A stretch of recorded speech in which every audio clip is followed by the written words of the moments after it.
Eligible men in the U.S. will soon be automatically registered for the military draft. Right now, any man aged 18 to 26 is required to register through the Selective Service System online or at the DMV. But starting in December of this year, that all changes.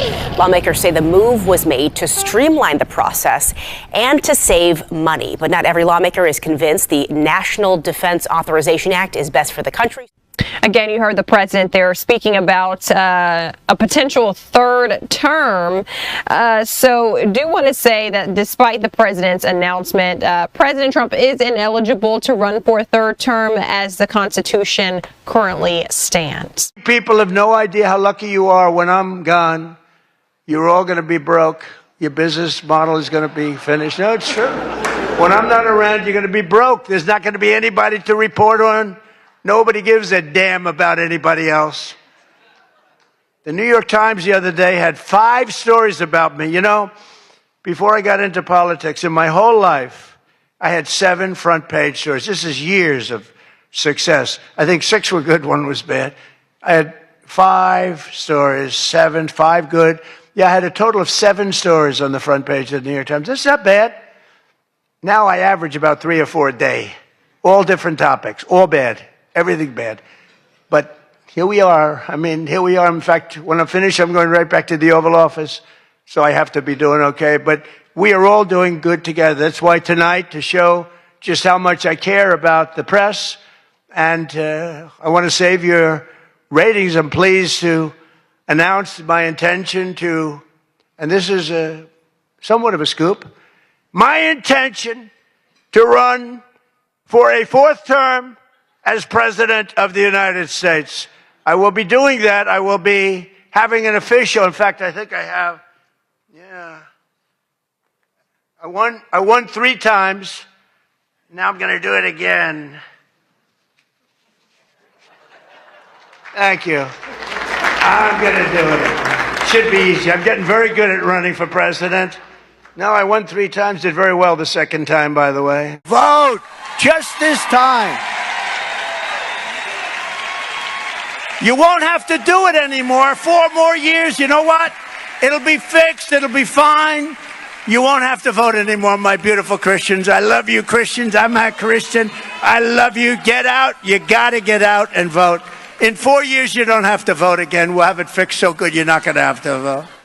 But I said to the Christians in the room, thousands of them, I said, typically, Christians do not vote. Why it is, I don't know. You're rebellious. Something's going on. Don't worry about the future. You have to vote on November 5th. After that, you don't have to worry about voting anymore. I don't care, because we're going to fix it. The country will be fixed, and we won't even need your vote anymore, because frankly, we will have such love. If you don't want to vote anymore, that's okay. So if you're curious, what is the Selective Service System?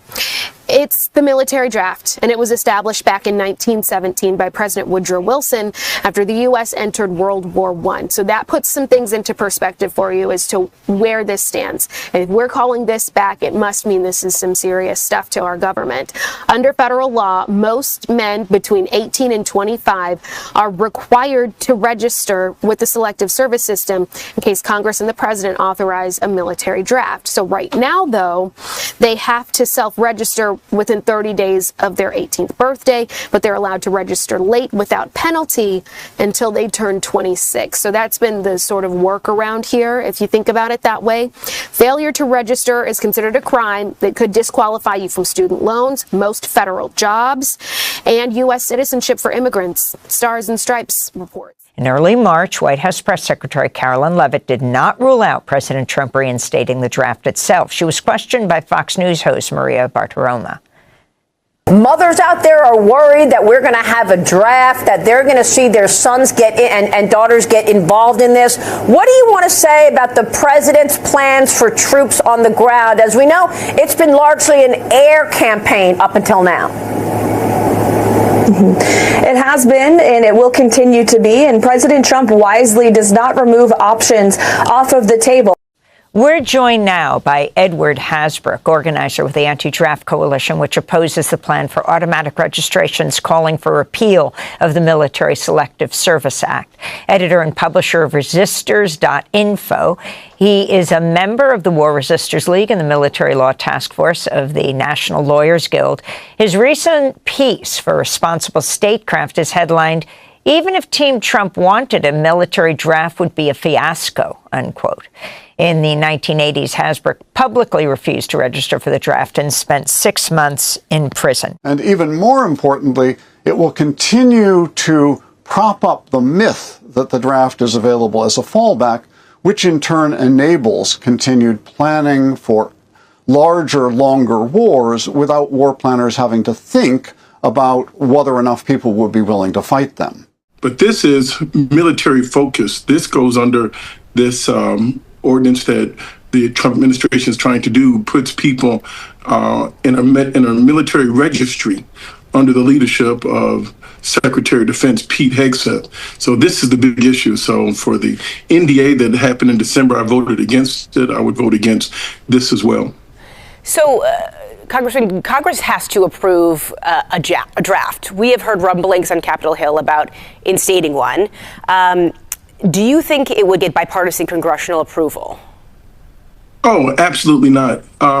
There's been a purge of our leadership in the United States Armed Services. The Armed Services has been really the gold standard, if you will, for civic and corporate and racial relations. People know that when they go there, they can get a fair shake, they can get an opportunity.